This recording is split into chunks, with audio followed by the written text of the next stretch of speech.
Motivatsioon on võimas jõud, mis lükkab meid oma eesmärkide poole, annab meile energiat ja motiveerib tegutsema. Kuid reaalsus on see, et motivatsioon pole alati usaldusväärne. Ta ei ole alati käepärast võtta.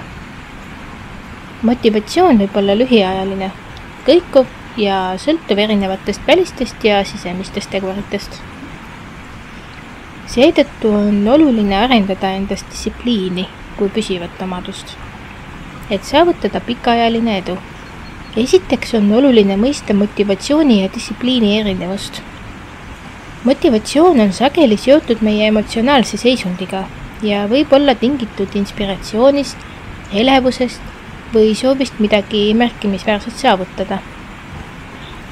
See annab meile ajutise energialaksu ja innukuse, mis teeb ülesande alustamise või eesmärgi poole püüdlemise lihtsamaks.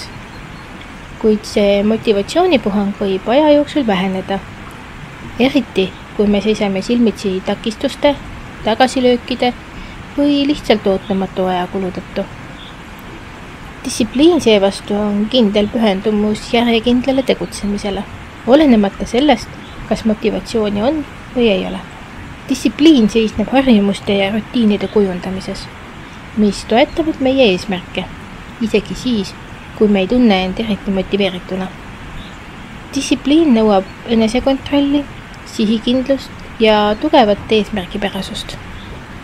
Kuigi motivatsioon paneb meid alustama, tagab distsipliin, et me jätkame, isegi kui esialgne elevus kaob ja tulemused ei tule nii kiirelt, kui me ootasime.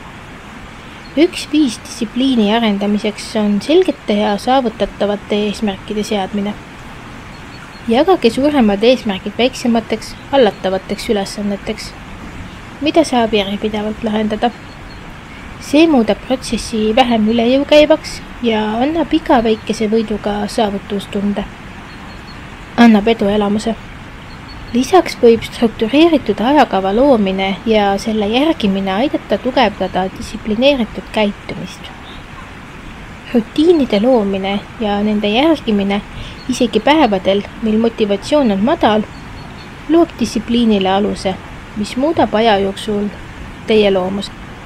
Teine oluline aspekt distsipliini juures on vastutustunne. Vastutuse võtmine oma tegude ja edusammude eest on distsipliini säilitamisel ülioluline. Seda saab saavutada enesejälgimise, päevikupidamise või mentori või ka vastutuspartneri toetuste otsimise kaudu.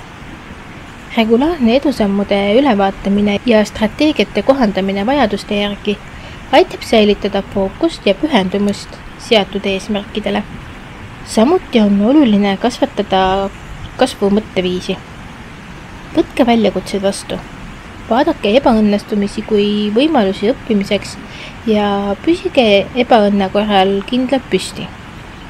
Distsiplineeritud inimene mõistab, et tagasilöögid on osa teekonnast ja kasutab neid pigem enda ja enda plaani täiustamiseks kui loobumiseks.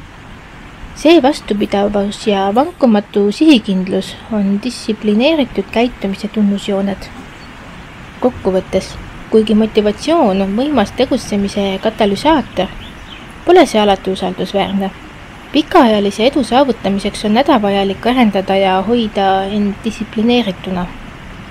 Seades selged eesmärgid, luues rutiine, võttes endale vastutust ja säilitades kasvu mõtteviisi. Ainult nii saame tagada, et püsime rajal isegi siis, kui motivatsioon hääbub. Distsipliin on võti, mis muudab püüdlused tegelikkuseks ja distsiplineeritud pingutuste kaudu suudame saavutada oma täieliku potentsiaali. Kui leiad end kunagi motivatsiooni puuduses, siis pea meeles, et distsipliin juhatab sind alati samm-sammult oma eesmärkide suunas. Aitäh kuulamast ja järgmiste kohtumisteni!